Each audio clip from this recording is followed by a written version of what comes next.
What's up everybody, and welcome back to the channel. So in today's video we have made our way to Alta Auto Group because they have a really cool little sports car right here. This is a 2020 model year Subaru BRZ with a manual transmission, but there's something really cool about it. Mike, why is this a special car? This is turbocharged. So this is a vehicle that Brian and I have always wanted to drive with the turbo because we've driven these a lot and they're just slow cars. They're fun to drive, they're just really slow. So we're gonna see if our thoughts change once we get behind the wheel of this.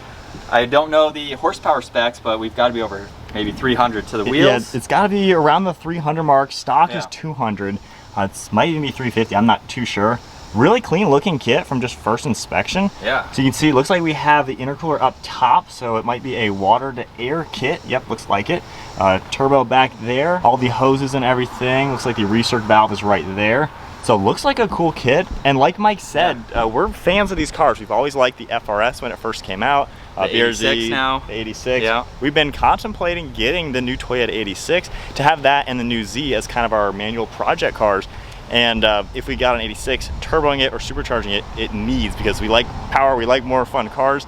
This will be a good example to really test if that's something we want to do. So we're gonna hop behind the wheel and drive a turbocharged BRZ. We've been wanting to do this since these things ever came out. Well, let's hit it and see how much fun these things are. All right, so we are now in the BRZ. We've warmed it up a little bit.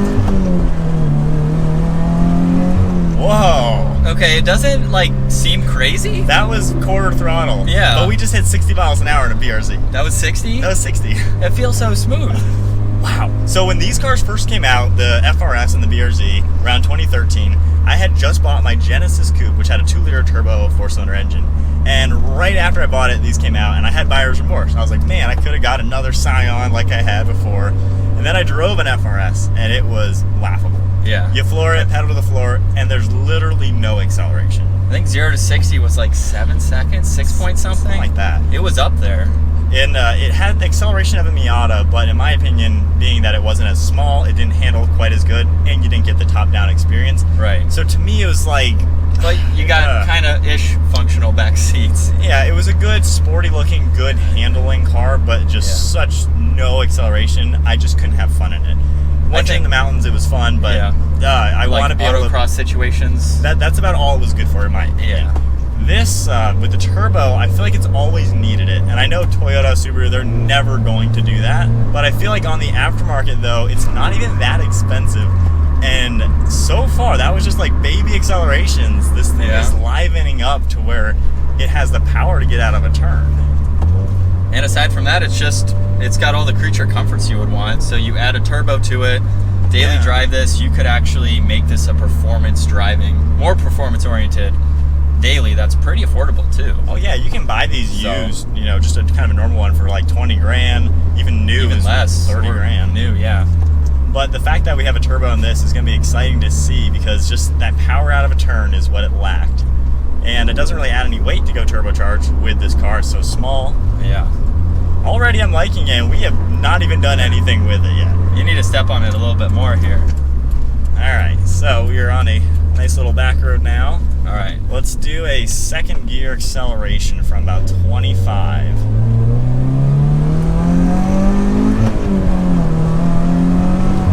Okay, nice, it's not like put you back in your seat crazy fast, but it has that healthy get up that it's been missing. Yeah, it has the 0 to 60 time, or I don't know the 0 to 60 time, but it has that acceleration that needed stock. I feel like they just should have done it from the factory, because I feel like that just livens up the car. Like, I'm not blown away with the power.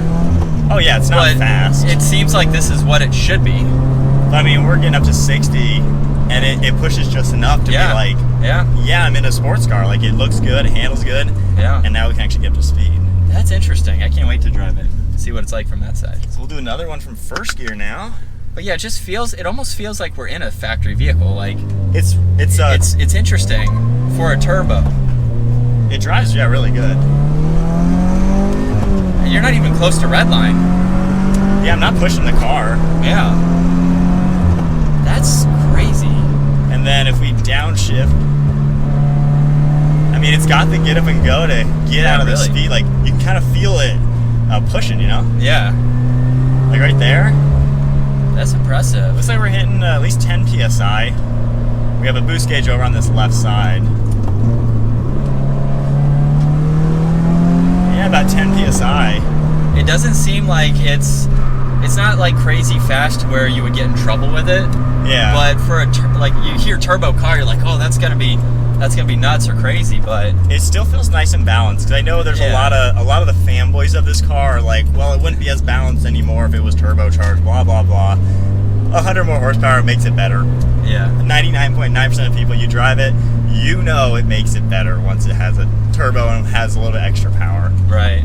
It is much better. It feels like where it should have been stock, and it kind of opens up the realm of this could be a good project car because it's actually affordable to modify it like that. So I'll do another acceleration, and then I guess you get to drive it. But I'm impressed with it. It's kind of just that fun.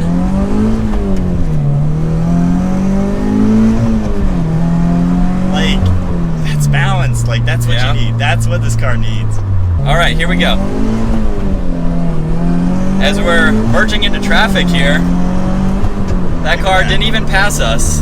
Not even an issue. That's crazy. I will say the one thing though, we're still in the higher RPM range versus like, I don't know, some other cars, bigger engines, you might be like 4 or 5. So you still retain the engine that revs, because that's kind of a good selling point with this boxer engine. Yeah. You can still rev it out. It doesn't fall flat on its face, which I think is a nice. It keeps going until you let off or you shift gears. That's pretty sweet. Yeah, that's pretty smooth. I think my thing with this car is that I wanted it to be a fun project car, but I was hesitant on buying one, or still hesitant on buying one, until I actually got to drive one and see what it was like, just because of the power issue. And I think it is adequate. Maybe there's some other mods that we could do, you know, full bolt-ons, tune it, do some more to get a little bit more power out of it. But I feel like at least knowing what a turbo FRS or BRZ feels like, you can be confident to know that, okay, it will be quick enough to actually hit the mountains with and have a blast. Oh, this would keep up in the mountains for sure. Almost like you were saying earlier, how it kind of was like a Miata feel to it. Yeah. This, I mean, it already has those handling characteristics. Now it can just get a little bit quicker out of the turns. Because that was my thing. Well, a lot of the owners, again, they say, oh, it would ruin its handling. No, it wouldn't. It's still going to handle exactly the same. But now, when you come out of those turns, you can actually power out of it. Like, that was third gear. Yeah, and it builds power and excitement in the car. Now let's go around this turn, downshifting. See the handling? Woo! Thanks. Still getting used to that clutch. It's really short. It's like 2 inches of a clutch throw. But that was, I mean, that was pretty cool. It has enough. We had a lot of power right there. Yeah, it has enough power to toss it around a little bit. Yeah, that was fun. I could see this definitely putting a smile on my face, taking this to the mountains and doing trips like that. So even merging in with quick moving traffic, because before, like, we're already up to the speed limit. Yeah. Like, before, now my first car was a Scion TC, which honestly wasn't that much slower than the FRS when they first came out and everything. Yeah. And my biggest thing, and I ended up spinning a rod bearing because I had to redline that car all the time to get up to speed. And after owning a slow car, after owning that, I never want to have a car that slow again, because it's stressful having to redline it all the time, and having to do that for a year and a half, I ruined the engine. Yeah. And the FRS, the BRZ, the 86 stock, for me, I just can't use it without being stressed out, knowing I have to really plan about merging into traffic. I have to really think about it, because I'm going to have to pin it, redline it, do everything. Yeah. When you add a turbo on it on the aftermarket, it wakes up the car to where this is actually fun. You can get up to speed. Just third gear, I didn't even do 1,000 RPM difference there. Yeah, it builds. And we're already moving. That's pretty cool. I definitely wouldn't mind it having an aftermarket exhaust. This is a stock exhaust, so it's not that loud. And an exhaust would definitely liven this up. With that extra power, it would sound pretty good. Yeah, it really seems like a great platform now to get into, to work as a project car, because it's a very attainable car for anybody. Yeah. And now knowing that you can get power out of it to where it's that perfect, affordable, fun blend, and you're not lacking. Because the stock one is just so lacking acceleration, it just kills any fun factor. You know, I want to be able to get up to some speed. All right, last acceleration. Feel out that turbo power in second gear. You kind of feel splits start building right around 4,500. And then it pulls from there, red line. Yeah. Well, that was a blast. I love how linear that power was. Definitely a cool vehicle to check out and drive. What are your thoughts? I like it because I've always liked these cars. It's just that out of the turn, the acceleration just was never there. And with a basic turbo kit, I'm sure you could further it with E85 and a few more mods. But I'd like it to have a little bit more power. Like I could see it being faster. If you're not used to faster, I think it's definitely adequate. Yeah. But now we know a BRZ FRS 86 could be a fun car. What do you guys think? That is something. Yeah, comment below. Do you guys want to see an 86 build? We've been talking about this for a couple years now, and we've never really known if we want to do it because we don't want to get the car and then spend 7-8 grand doing a turbo and then us being underwhelmed. Yeah. But now I think it's got potential. Yeah. It's got potential. But yeah, hopefully you guys enjoyed today's video driving a turbocharged BRZ. Once again, huge shout out to Alta Auto Group. They have a lot of awesome pre-owned inventory. Definitely check out their website and give this video a huge thumbs up if you enjoyed it. Smash that subscribe button so you guys don't miss out on our daily uploads. We'll see you all in the next video.